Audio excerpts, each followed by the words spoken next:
Identical लिखो वहाँ का जो आश्रित हो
सिलेबस होगा जितने दिन चला अनाउंस हुए जीपी का सिलेबस, ठीक है। जीपी का सिलेबस एडवांस में चंदे के सवाल भी बता देंगे, वो भी आपको याद कर लेगा। जैसे ड्यूरेशन भी याद सही होगा उसका नया पैटर्न था। चले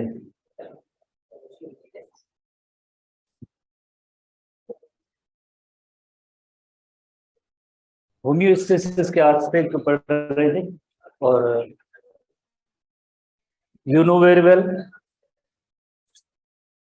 अच्छा, थोड़ी सी बिकॉज आपकी स्टडी थोड़ी इसके साथ लर्निंग के साथ एक टेस्ट की भी लर्निंग होती है। थोड़ी सी 1-2 मिनट बात करेंगे, फिर आप भले हम आते हैं डिस्कस करते हैं। कोशिश करें कि टेस्ट में जो, ठीक है, कोई भी परफेक्ट नहीं होता है, टेस्ट बनाने वाले भी परफेक्ट नहीं होते, उनसे भी गलतियां हो जाती है कभी कभार। आप तो फिर भी स्टूडेंट है, इंसान है, गलती तो हो ही सकती है। लर्निंग प्रोसेस में गलतियां होती ही रहती हैं। पहली बात मैं कहता हूँ बेस्ट लर्निंग हमेशा वही होती है कि जो इंसान गलती से जो सीखता है वो कभी भी उसको नहीं भूलता है। एक ऐसे स्टूडेंट होते हैं बिल्कुल उनसे गलती होती है और उसको गलत टिक या फिल करने के बाद उनको एहसास होता है कि अच्छा ये हमने गलत कर लिया है, ठीक है ना। काफी सारे स्टूडेंट्स हैं उनमें ऐसे होता है। अगर ये चीज उसको देना आप मेमोरी में इनपुट कर दे उस गलती को कि भाई ये गलती आइंदा नहीं करनी है, ये गलती जो आज हुई थी इस तरीके से गलती हुई आइंदा नहीं होगी, उसे हम लर्निंग कहते हैं। टेस्ट में स्कोर अगर कम आता है, कम बेशतर कभी कभार कुछ तो कंपटीशन में होते हैं उससे मेरे ज्यादा हो, उससे ये फला अच्छी बात है। पर अगर इंसान गलती भी कर ले उससे कम भी आ जाए तो उसको अपने जैसे सर पे ना बिठाएंगे लाइक ये अच्छा मेरी स्कोर जो है टेस्ट मार्क्स कम आ रही हैं, मैं पढ़ नहीं सकता, इतनी मेहनत की वो जाया हो गई, ऐसे ना सोचे कभी भी जिंदगी में ना सोचे। इससे ये होता है कि इंसान जो है जो अंदर लर्निंग की कैपेसिटी होती है ना इंसान में वो भी खत्म हो जाएगी। बिकॉज डे टू डे आप तो नई चीजें लर्न कर रहे हैं। अगर एक चीज छोटी चीज है गलती को उसको अगर आपने सर पे बिठा लिया तो देन आगे और भी जो आपके हर डे एक नया डे होता है फॉर लर्निंग प्रोसेस, उसको देन कैसे गेन कर पाएंगे। वो अपने जो अंदर जो पोटेंशियल होता है या इंटेलेक्ट इंसान की होती है वो मुतासर होती है। तो पास्ट इज पास्ट, आप उसको भूल जाएंगे कि पिछली टेस्ट के अंदर जो क्या हुआ था क्या नहीं हुआ था, कम स्कोर आया या ज्यादा आया। कोशिश करें लुक फॉरवर्ड। लुक फॉरवर्ड की मीनिंग होती है कि आगे और भी कई टेस्ट आएंगे, आपको अल्टीमेटली जो एंट्री टेस्ट की जो मेन टेस्ट होती है ना उसके लिए जो आपको तैयार रहना चाहिए। तो उसमें यहाँ पे गलतियां होगी, होने दे, कोई इश्यू नहीं है, ठीक है। हमारे लिए भी कोई एक सजा का आपके लिए नहीं है कि आपने क्यों ये जैसे कम लिए ये लिए, जो छोटी क्लासेस में होता है इतना परीक्षा नहीं है, ठीक है। आप सीख रहे हैं, अच्छी बात है, आप अपने तौर पे जज करें अपने आप को कि आपने क्या सीखा है, उससे आगे बढ़ते रहे, ठीक है। तो डजंट मैटर। अच्छा, ये आई थिंक हमने कंट्रोल सेंटर के बारे में चैप्टर 3 के अंदर भी पढ़ा था कि change is compared to the set point. हर एक कंट्रोल सेंटर के अंदर हर एक के वैल्यूज होते हैं, सेट पॉइंट होती है। अगर कोई स्टिमुलस से चेंज आता है तो उसको कंपेयर किया जाता है इसके साथ कि इधर जो है स्टिमुलस आया जाए वो कम कोई वैल्यू हुए उसके लिए ही या ज्यादा के लिए, तो उसकी change is compared in the control centre. Then एक अप्रोप्राइट कमांड या ऑर्डर आता है इफेक्टर्स की तरफ और इफेक्टर्स क्या प्रोड्यूस करते हैं, रेस्पॉन्स। रेस्पॉन्स जब प्रोड्यूस करेंगे चेंज इज करेक्टेड, यानी होम्योस्टेसिस मैकेनिज्म रिस्टोर हो गई। जब होम्योस्टेसिस मैकेनिज्म रिस्टोर हो जाएगी तो स्टिमुलस नहीं रहेगा, स्टिमुलस नहीं रहेगा तो ये पूरी मैकेनिज्म शट डाउन हो जाएगी। इसी चेक एंड बैलेंस मैकेनिज्म को हम कहते हैं homeo, check and balance mechanism को कहते हैं feedback mechanism. Check and balance mechanism is called the feedback mechanism. एक जो फीडबैक मैकेनिज्म होती है पॉजिटिव होती है और दूसरी होती है नेगेटिव फीडबैक मैकेनिज्म। पहले भी हमने मेनी टाइम ये डिस्कस किया है कि अगर कोई भी एनी चेंज आती है, इस चेंज चाहे इंटरनल एनवायरनमेंट हो या एक्सटर्नल एनवायरनमेंट हो, it is detected by receptors. Change को डिटेक्ट कौन करता है, रिसेप्टर करते हैं। और रिसेप्टर किसको इंफॉर्मेशन भेजते हैं, कंट्रोल सेंटर को भेजते हैं। कंट्रोल सेंटर के अंदर क्या होता है, एक डिसीजन होता है। डिसीजन होता है किस चीज के लिए, कि वही इस चेंज को करेक्ट करने के लिए। एप्रोप्राइट आर्गन होंगे, इफेक्टर्स, उन तक मैसेज आएगा और इफेक्टर्स क्या प्रोड्यूस करेंगे, रेस्पॉन्स। रेस्पॉन्स से प्रोड्यूस करेंगे तो जाहिर है वो अब स्टिमुलस से नहीं रहेगा। इस मैकेनिज्म के तहत जो है होम्योस्टेसिस की मैकेनिज्म जो रिस्टोर होती है। इसी तरह से अगर आप देखें, एक छोटा एग्जांपल हमने लिया था, ब्लड ग्लूकोज लेवल जो 90 मिलीग्राम पर 100 मिलीलीटर ऑफ द ब्लड होता है। अगर इससे बढ़ी हुई लेवल होती है तो आपको पता है कि पेंक्रियास से इंसुलिन रिलीज होता है और इसको वापस रिस्टोर करते हैं 90 मिलीग्राम पर 100 मिलीलीटर ऑफ द ब्लड। अगर इस 90 मिलीग्राम पर 100 मिलीलीटर ऑफ द ब्लड इससे कम ब्लड ग्लूकोज लेवल होती है तो you know very well pancreas से ग्लूकागोन हार्मोन प्रोड्यूस होता है और इस ग्लूकोज लेवल को इंक्रीज कर दें। इंक्रीज कितने, 90 मिलीग्राम पर 100 millilitre of the blood, then जो है ये मैकेनिज्म जिससे रिस्टोर हो जाती है। तो हमारी बॉडी के अंदर एक होती है पॉजिटिव फीडबैक मैकेनिज्म होती है और दूसरी होती है नेगेटिव फीडबैक मैकेनिज्म। पॉजिटिव की मीनिंग होती है, एक ही लफ्ज है नेगेटिव और पॉजिटिव। नेगेटिव को लाइक जो अपोजिट इफेक्ट्स प्रोड्यूस करना, जैसे अभी हमने ग्लूकोज की मेटाबॉलिज्म के बारे में डिस्कस किया था। जैसे आपका भी एग्जांपल लिया था कि आप जब मीठी चीजें खाते हैं, सिलेक्शन होती है मिठाइयाँ, केक्स, कैंडीज, तो ब्लड ग्लूकोज लेवल जो है इंक्रीज हो सकती है पर होती नहीं है। वो कौन सी मैकेनिज्म होती है, उस वक्त नेगेटिव फीडबैक मैकेनिज्म होती है। नेगेटिव की मीनिंग होती है अपोजिट इफेक्ट, जो आपने इनपुट दिया उसका अपोजिट इफेक्ट। आपने इनपुट क्या दिया था, इनपुट ये दिया था आपने कैंडी, स्वीट्स, चॉकलेट्स, केक्स खाए थे। अपोजिट इफेक्ट क्या हुआ, जैसे जो ग्लूकोज लेवल बढ़ गई थी अब उसको जो वापस कम किया, produce in relation to change in the body fluid. Change क्या आपने दी थी, एनी चेंज जो आपने लाइक कैंडी, स्वीट, चॉकलेट, जो स्वीट का इंटेक किया था ये चेंज थी। अब उसका अपोजिट इफेक्ट, अपोजिट इफेक्ट क्या है, उसको वापस से रिड्यूस किया, कम किया, तो that is opposite effect.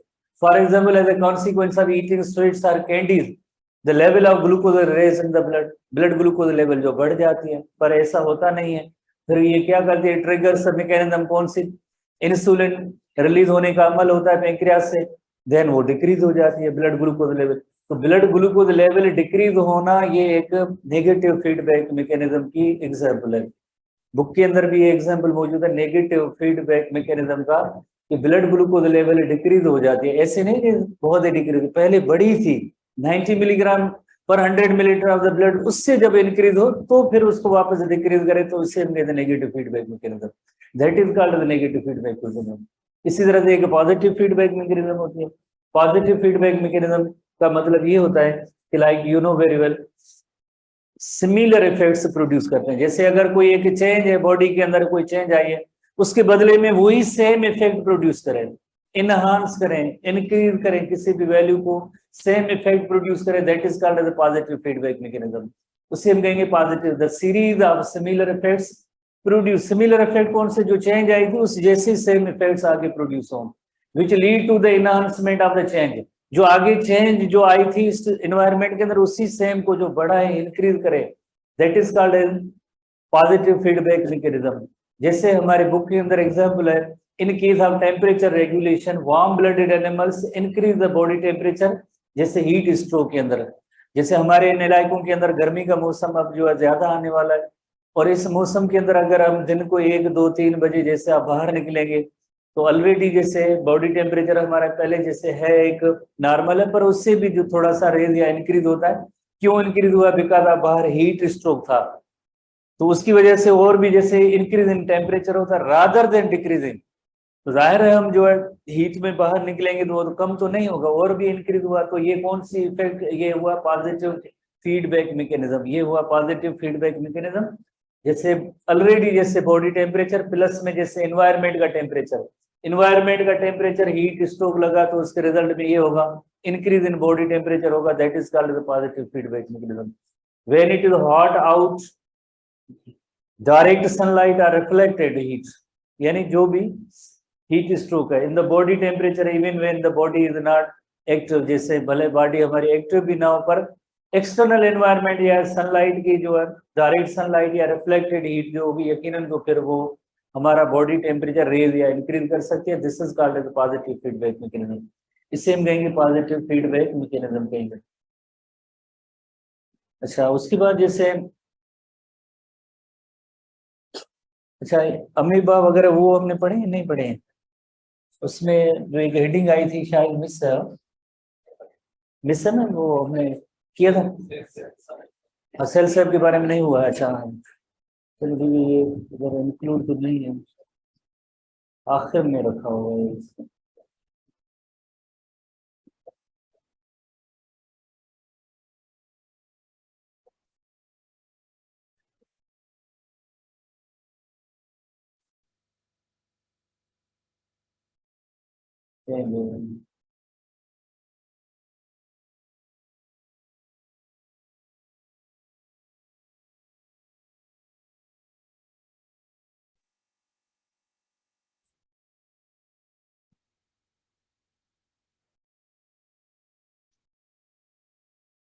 Late हो रहा है।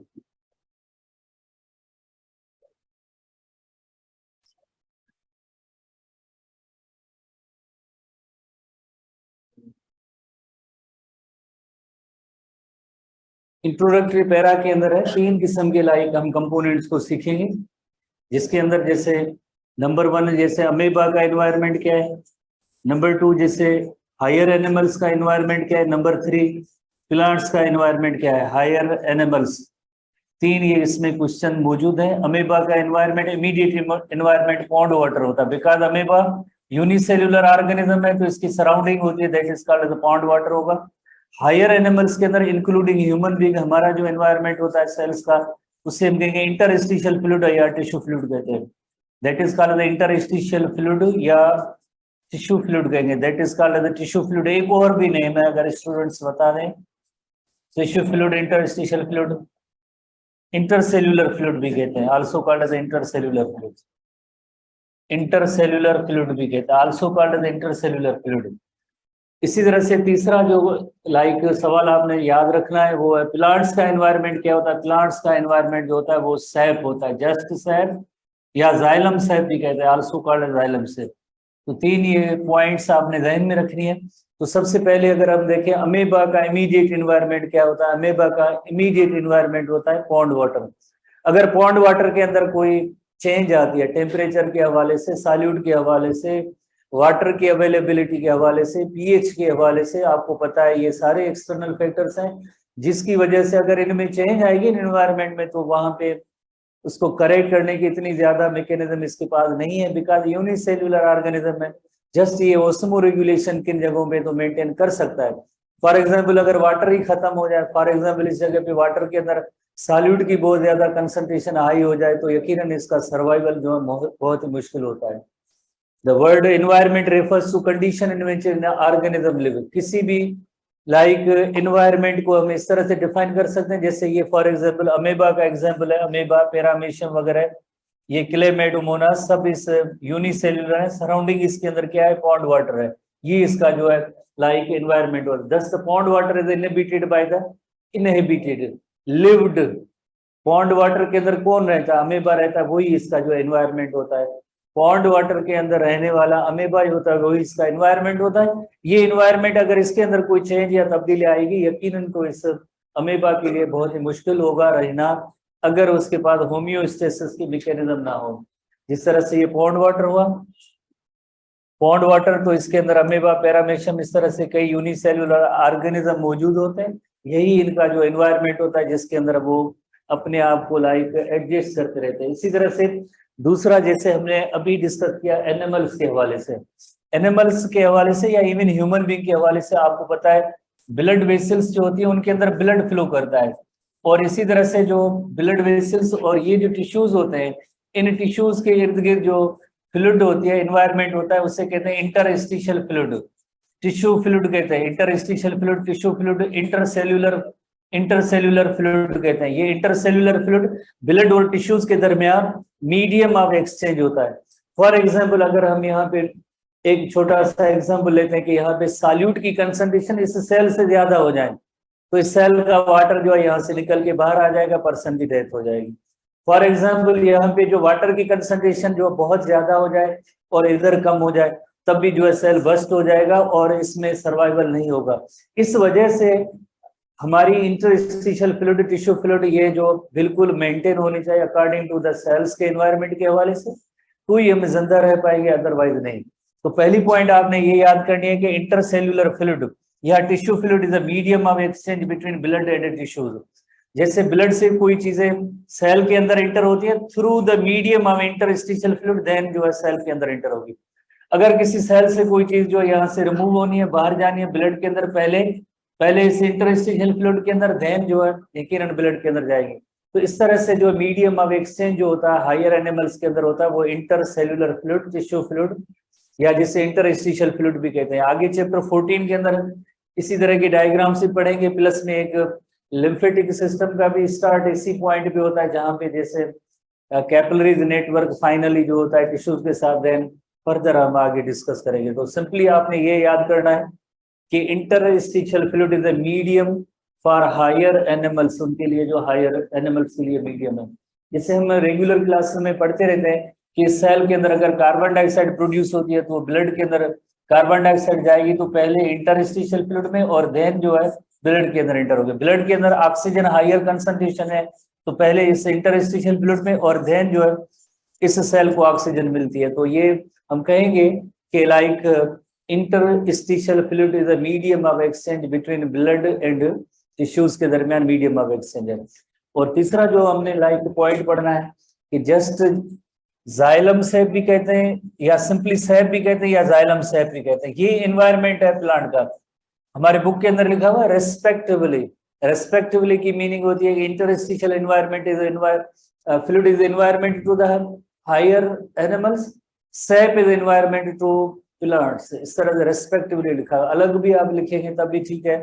तो जैसे आपको पता है कि वाटर एंड मिनरल्स, वाटर और मिनरल्स सॉइल से, वाटर एंड मिनरल्स सॉइल से एब्जॉर्ब होते हैं, किसके जरिए अंदर देन जाएंगे, अपवर्ड डायरेक्शन के अंदर, जैसे जाइलम के अंदर जाते हैं।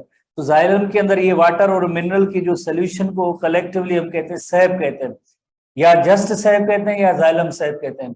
एक और टर्म होता है जिसमें अक्सर स्टूडेंट कंफ्यूज होते हैं, वो टर्म होता है सेल सैप, वो टर्म होता है सेल सैप। सेल सैप जैसे वैक्यूल के अंदर जो प्लांट सेल के वैक्यूल के अंदर जो फ्लूइड होती है उसे हम कहते हैं सेल सैप कहते हैं, that is called cell SAP.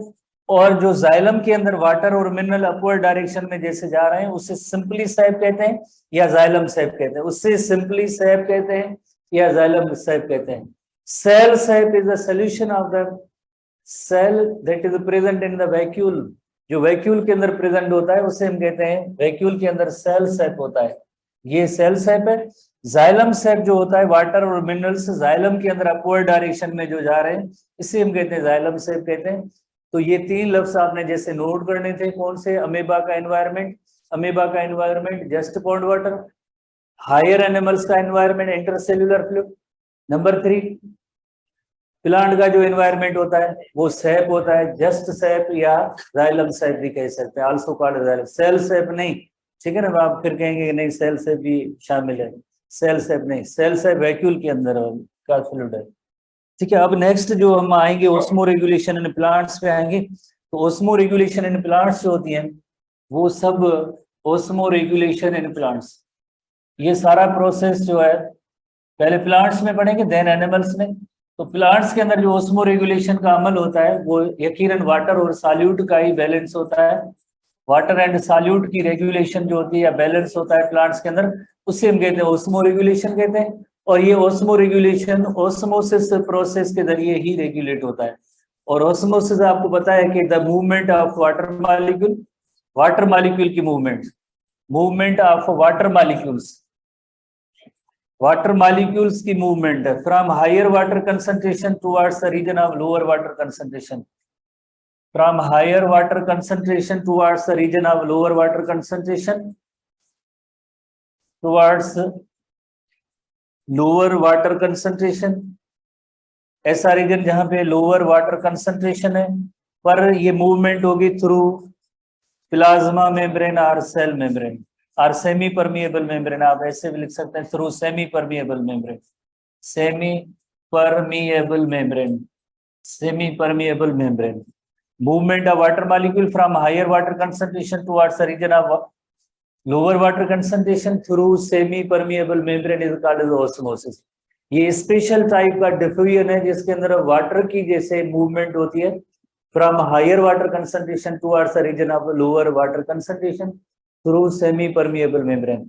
जैसे हम इसको एक एक्सपेरिमेंट यू शेप्ड एक ट्यूब, उसके जरिए इसको हम इस प्रोसेस को जैसे लर्न कर सकते हैं एक एक्सपेरिमेंट के जरिए, जिस तरह से एक यू शेप्ड ट्यूब रखा गया। फॉर एग्जांपल हम छोटी सी लाइक पॉइंट्स के जरिए, इसी के जरिए एक पहले सबसे पहले सीखेंगे कि लाइक ये जो है सेमी परमिएबल मेम्ब्रेन है, सेमी परमिएबल मेम्ब्रेन, ये सेमी परमिएबल मेम्ब्रेन है, semi permeable membrane, semi permeable membrane. One side, एक साइड जैसे यू शेप्ड ट्यूब का है, डायरेक्टली पढ़ लेते हैं। अगर डायरेक्टली अगर ना तो एक छोटी सी पॉइंट फिर आप थोड़ा सा कंफ्यूज होंगे, पर हम डायरेक्टली यहाँ पे इसको इस पे आते हैं कि ये वाटर की जैसे हायर कंसंट्रेशन है, वाटर की यहाँ पे हायर कंसंट्रेशन है ट्यूब के एक साइड पे, और दूसरे साइड पे वाटर की लोअर कंसंट्रेशन है। यहाँ पे वाटर की जो है लोअर कंसंट्रेशन है, यहाँ पे जो वाटर है that is the lower water concentration है। अब मूवमेंट ऑफ वाटर मॉलिक्यूल होगी, मूवमेंट ऑफ वाटर मॉलिक्यूल होगी from higher water concentration towards the region of lower water concentration, movement of water molecules from higher water concentration towards the region of lower water concentration through semi permeable membrane is called osmosis. Just हमारे book के अंदर only one type की एक ही definition है, पर you know very well, जैसे जहां पे वाटर की हायर कंसंट्रेशन तो वहां पे सॉल्यूट जो है लोअर कंसंट्रेशन, हम समझेंगे कि यहाँ पे यकीनन सॉल्यूट जो है लोअर कंसंट्रेशन होते हैं, सॉल्यूट की जो है लोअर कंसंट्रेशन होगी।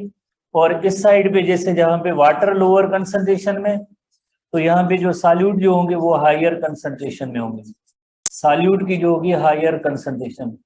तो इस तरह से जो अब नेक्स्ट एक और डेफिनेशन हो गई कि वाटर किस तरह से मूव करता है। Water moves from lower solute concentration towards the region of higher solute concentration through semi permeable membrane is called osmosis.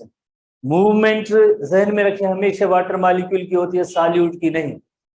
Movement water molecule की होगी, सॉल्यूट की नहीं। Movement of water molecule from lower solute concentration towards the region of higher solute concentration, movement water molecule की होगी। अब हमेशा इस जगह पे फोकस नहीं कि मूवमेंट वाटर मॉलिक्यूल की हो रही है, कहां से, from the region of lower solute concentration towards the region of higher solute concentration through semi permeable membrane is called osmosis. इसी तरह से एक ऐसा सोल्यूशन जो जिसके अंदर अगर आप समझें कि सॉल्यूट जैसे कम है और वाटर जैसे हायर है, तो इसमें कौन सा सोल्यूशन बनेगा, ऐसा हाइपोटोनिक सोल्यूशन बनेगा। ऐसा सोल्यूशन होगा उसे हम कहेंगे हाइपोटोनिक सोल्यूशन। ऐसा सोल्यूशन जिसके अंदर जो है वाटर हायर कंसंट्रेशन में हो और सॉल्यूट जो कम हो, तो ऐसे सोल्यूशन को हम कहेंगे हाइपोटोनिक सोल्यूशन। पर एक ऐसा सोल्यूशन जो जिसके अंदर वाटर जो लोअर कंसंट्रेशन में और सॉल्यूट ज्यादा है, तो ऐसे सोल्यूशन को हम कहेंगे hypertonic solution, that is called hypertonic solution. ऐसे सोल्यूशन को हम कहेंगे हाइपरटोनिक सोल्यूशन। तो देखिए वाटर की मूवमेंट का direction, water moves from hypotonic solution towards the region of hypertonic solution through semi permeable membrane is called osmosis. इसे हम कहते हैं ऑस्मोसिस कहते हैं। जिस साइड पे वाटर की मूवमेंट जहां से हो रही है, तो हम कहेंगे कि यहाँ पे जो वाटर पोटेंशियल है वो जरा ज्यादा है। वाटर पोटेंशियल, वाटर पोटेंशियल की मीनिंग होती है ability to lose water molecule, ability to lose water molecule, potential ability to lose water molecule. और आप देख रहे हैं कि वाटर मॉलिक्यूल किस साइड से ज्यादा लूज हो रहे हैं और किस साइड पे जैसे गेन हो रहे हैं। लूजिंग के साइड ये एरो देखें, लूजिंग का साइड ये है, जहां पे हायर वाटर कंसंट्रेशन है वहां से लूज हो रहा है, और किस तरफ जा रहा है, जहां पे लोअर वाटर कंसंट्रेशन है। तो हम कहेंगे यहाँ का water potential higher water potential है, यहाँ का वाटर पोटेंशियल हायर है, और इस जगह का वाटर पोटेंशियल जो है वाटर पोटेंशियल लोअर है, वाटर पोटेंशियल लोअर है, वाटर पोटेंशियल यहाँ पे लोअर वाटर पोटेंशियल है। तो आप जैसे कौन सी इसमें पॉइंट नोट करेंगे ऑस्मोसिस के हवाले से, movement of water molecule from higher water potential towards the region of lower water potential through semi permeable membrane is called osmosis, through semi permeable membrane is called osmosis. जिस side पे जैसे like जैसे water enter हो रहा है, जिस side पे water enter हो रहा है उस साइड पे प्रेशर जो है यकीनन इस ऑस्मोसिस की वजह से प्रेशर इस साइड पे ज्यादा है, इसे कहते हैं osmotic pressure, this is called osmotic pressure. और जिस सेल के अंदर ऑस्मोसिस की वजह से वाटर जो इंटर हुआ है this is called osmotic pressure, और इस जगह पे ऑस्मोटिक प्रेशर जो है हायर ऑस्मोटिक प्रेशर है, इस जगह पे ऑस्मोटिक प्रेशर जो है लोअर ऑस्मोटिक प्रेशर है। तो अगेन ऑस्मोसिस की डेफिनेशन के हवाले से movement of water molecule from the region of lower osmotic pressure towards the region of higher osmotic pressure through semi permeable membrane is called osmosis, इसे भी osmosis कहते हैं। आई थिंक ये 5 definition जैसे हो गई है, इनफ है, एक और भी थोड़ी सी आगे डिस्कस करेंगे।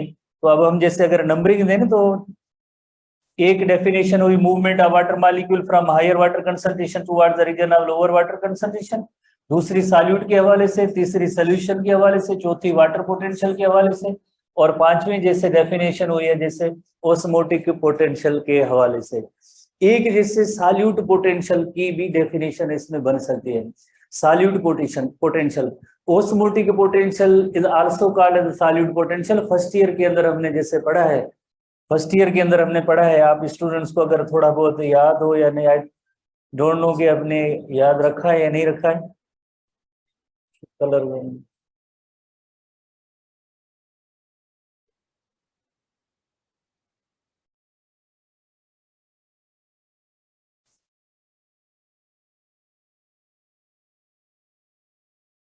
कलर है, येलो देखो क्यों है,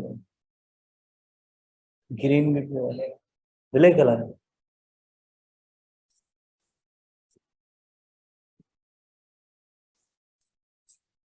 सॉल्यूट पोटेंशियल,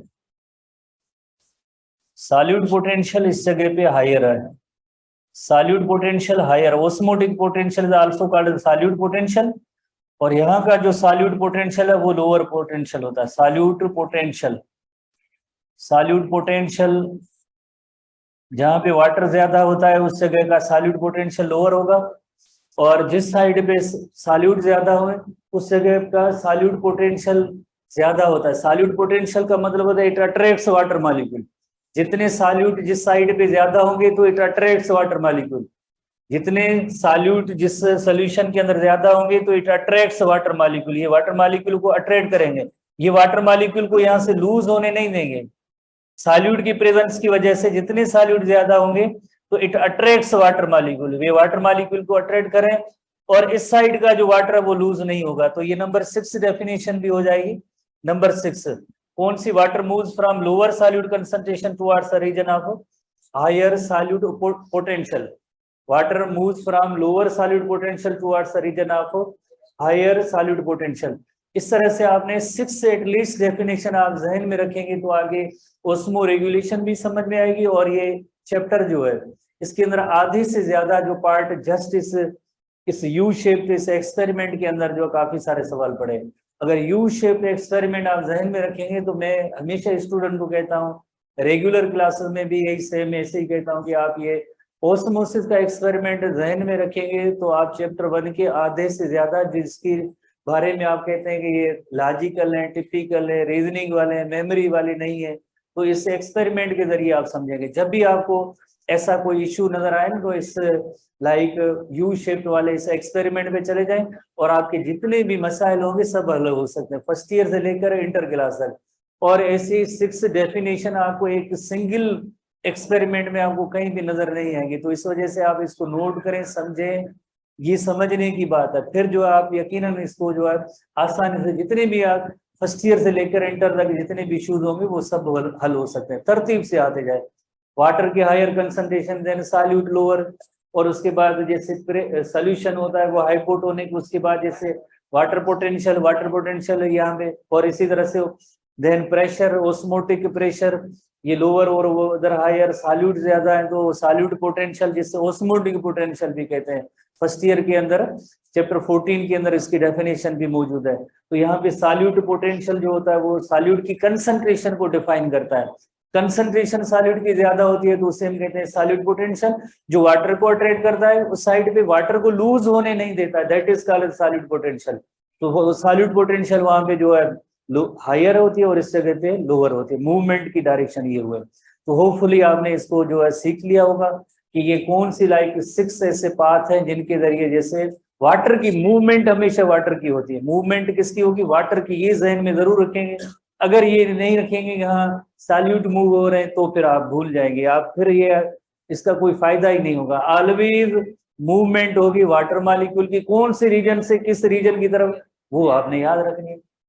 जैसे lower solute concentration towards higher solute concentration, hypotonic solution towards hypertonic solution, higher water potential towards the region of lower water potential, lower osmotic pressure towards the region of higher osmotic pressure, lower solute potential to higher solute potential. तो इस तरह से ये 6 जो definitions होती हैं इनको आप जहन में रखेंगे।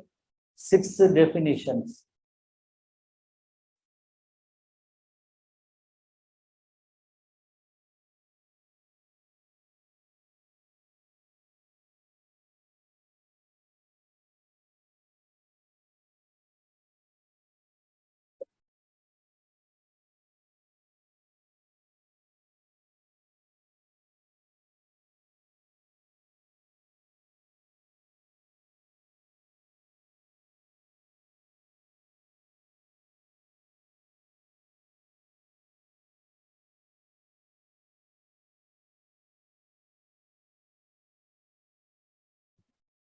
सिक्स डेफिनेशंस को हम दोबारा से थोड़ा सा देखते हैं कि कौन कौन सी 6 डेफिनेशंस हैं जिन्हें आपने याद करना है। ठीक है, अब यहाँ पे जैसे देखें वाटर की हायर वाटर कंसंट्रेशन है, यहाँ पे वाटर की लोअर वाटर कंसंट्रेशन, मूवमेंट होगी थ्रू सेमी परमिएबल मेम्ब्रेन। तो जो 6 जो डेफिनेशन आपने याद रखी है ना, तो वो कौन कौन सी 6 डेफिनेशन है? जैसे वाटर की higher water concentration towards lower water concentration, water potential higher to lower, solution को अगर देखा जाए hypo to hypertonic solution, solute lower to higher, और solute potential lower to higher, osmotic pressure lower to higher. ये 6 जैसे points हैं, ये इनको आपने जहन। मूवमेंट हमेशा वाटर मॉलिक्यूल की होगी, इन रीजन से मूवमेंट होगी वो हमेशा वाटर मॉलिक्यूल्स की होगी, मूवमेंट होगी वाटर मॉलिक्यूल्स की।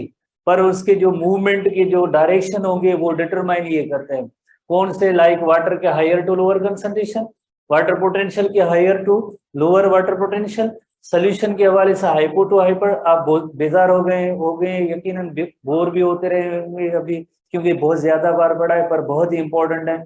और फिर कहेंगे ये कैसे हुआ, वो आप बाद में ना कहें ये सवाल ऐसे क्यों हुआ, कैसे हुआ, और फिर वो फोटो निकाल के ये लें पर ये पढ़ा है। भाई आप खुद तो देखें, मुझे जब क्लास चल रहे हैं तब थोड़ी सी अटेंशन में ज्यादा जिस टॉपिक पे देता हूँ टाइम, उसका मतलब होता है कि इसका एक मकसद है ताकि आप अच्छी तरह से समझ लें।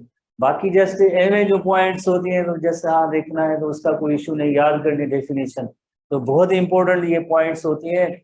और इसको आप अगर आप जहन में रखेंगे तो मैं दोबारा से भी कह रहा हूँ कि चैप्टर 1 की जो आधी से प्रॉब्लम ज्यादा जो आप इसकी जस्ट एक छोटे से एक्सपेरिमेंट पे हल हो सकते हैं, छोटे से एक्सपेरिमेंट पे भी जैसे हल हो सकते हैं। कौन कौन से रीजन दोबारा से देखें, यहाँ पे वाटर की अगर हायर कंसंट्रेशन है, water higher water concentration towards the region of lower water concentration, lower water concentration थी तो ये मूवमेंट हुई थी। इसी तरह से जो है लाइक सॉल्यूट की जो है यहाँ पे लोअर वाटर कंसंट्रेशन थी तो यहाँ पे सॉल्यूट जो है हायर सॉल्यूट कंसंट्रेशन थी। सॉल्यूट की हायर कंसंट्रेशन थी तो ही वाटर की मूवमेंट हुई। सोल्यूशन कौन सा बना? हाइपरटोनिक। सोल्यूशन बना हाइपरटोनिक। ये सोल्यूशन कौन सा? हाइपोटोनिक। Hypotonic solution. इसी तरह से यहाँ पे जैसे वाटर की लूजिंग एबिलिटी ज्यादा थी तो वाटर पोटेंशियल हायर होगा, और यहाँ पे वाटर पोटेंशियल जो है लोअर वाटर पोटेंशियल है। प्रेशर यहाँ पे ऑस्मोटिक प्रेशर हायर, और यहाँ का osmotic pressure lower osmotic pressure. Solute potential ज्यादा हायर, सॉल्यूट पोटेंशियल हायर, और इस साइड पे सॉल्यूट पोटेंशियल जो है लोअर था। तो ये 6 डेफिनेशन यकीनन जो है आप याद रखेंगे। फिर इसी पे जो है कल हमारी जो क्लास होगी उसके अंदर जो है 6 डायग्रामेटिक क्वेश्चन होंगे। 6 डायग्रामेटिक क्वेश्चन होंगे और उनको हम कोशिश करेंगे लर्न करने की कोशिश करेंगे, और ये बहुत ही इंपॉर्टेंट सवाल होंगे। ठीक है, कल हम देखेंगे।